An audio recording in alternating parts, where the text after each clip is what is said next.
Hi, it's Ronick from Ask.Audio. I'm here with Jonas from Teenage Engineering to look at something pretty special. Unreleased, not yet announced, I don't think. This is the OPZ that apparently will be available this time next year.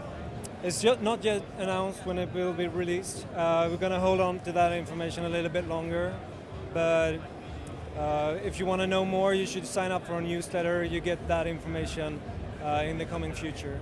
Sign up to the newsletter, because this thing is worth it. Okay, if you know about the OP1, then you're going to be, and you like it, you're going to be pretty blown over by this one. The OPZ, not 2, OPZ. So obviously it's a mini synthesizer. Is there anything you can tell us about it and about what it can do and how it works? Sure. As you say, it's a mini synthesizer. It's focused heavily on sequencing. So it got a pretty advanced sequencer in it. It got a synth engine as well, based on the OP1 synth engine, but refined, some new stuff added. Some of those stuff didn't make it in here, but it works kind of different from that one. Oh, I should mention as well that it has stereo, so we can add some stereo effects to it. I might show that a little bit later.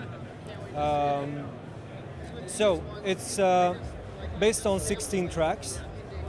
The bottom 8 are instrumental, 4 drums and then a bass, a lead, arpeggio, chord. 4 tracks for effects and then 4 tracks for controlling external systems.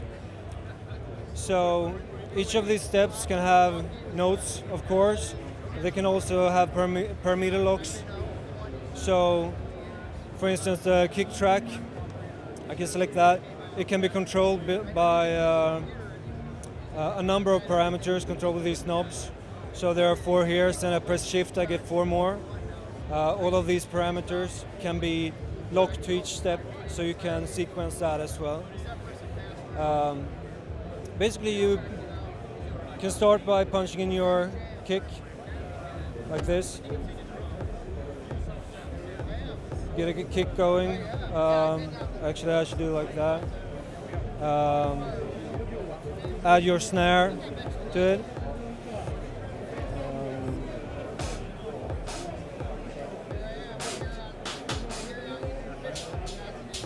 So I could hold a step to set that particular step to it, and then. Or if I just punch it in, it'll add the last played note. Can add some hi-hat to it.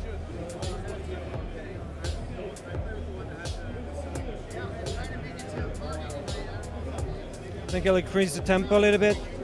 There are 4 buttons up top as well. This one is for when you want to set the pattern.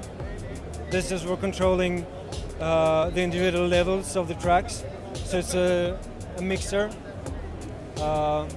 This one I go to set the tempo.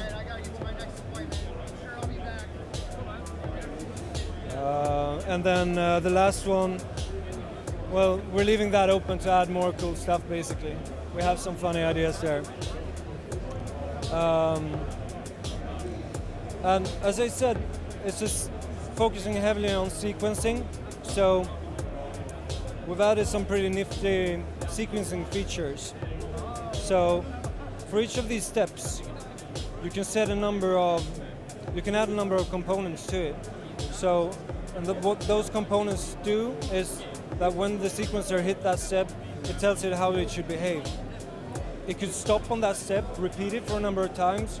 It could change the tone or the note for each repetition. You can add like random glide and all that stuff to that particular step. So in essence, you could say you repeat that one for 8 steps, you repeat that one for 4. You can really build a really long sequence just within these 16 steps. So that makes it really complex. And that's per track. So that will make that track move at a different rate than the other ones. So they'll start offsetting, which is really cool and really kind of funky, because then you get completely new patterns all the time. until it loops and it finds the base point again. So I can show you how that works. I'll use this one.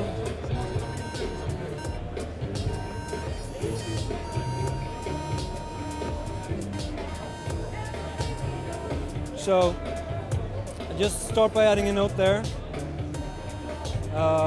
Then I hold shift, select that step to make it active, and then add, this one is for adding that pulse I talked about. So now you see, it's going to hit that 4 times. And if I add a ramp to it, it's going to ramp up like that. And I can add a random to it. You can create like an unlimited number of random patterns almost. Yeah, absolutely, that's what you can do.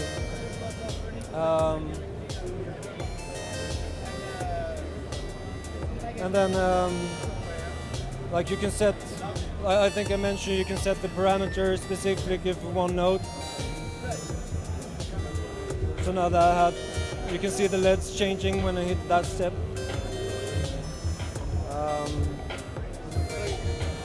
Do you have an idea how much this might retail for? I have an idea. We don't want to go out with that information yet, but we have. I can tell you that we want to bring more people in that might think the OP1 is too pricey.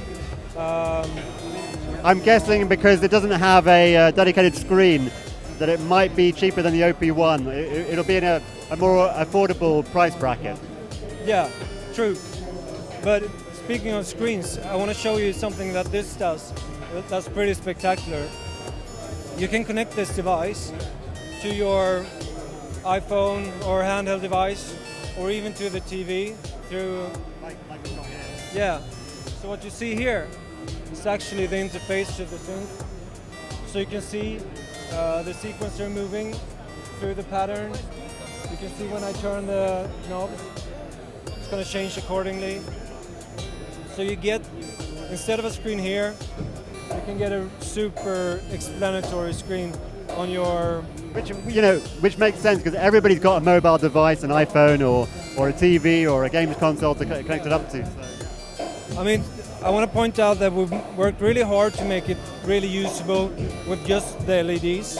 So you don't need a screen, but if you want that experience, you can get it. I mean, also I noticed it's very, very light. It's very, very portable. Yeah. I mean, I always thought the OP1 was very small, but the OPZ is like taking it to a new level. We took it a step further, for sure. So this really fits into your pocket, you know? You can bring it everywhere. Quite literally. Thank you so much, Jonas, for showing us around the OPZ. Really appreciate it. You're welcome. Thank you.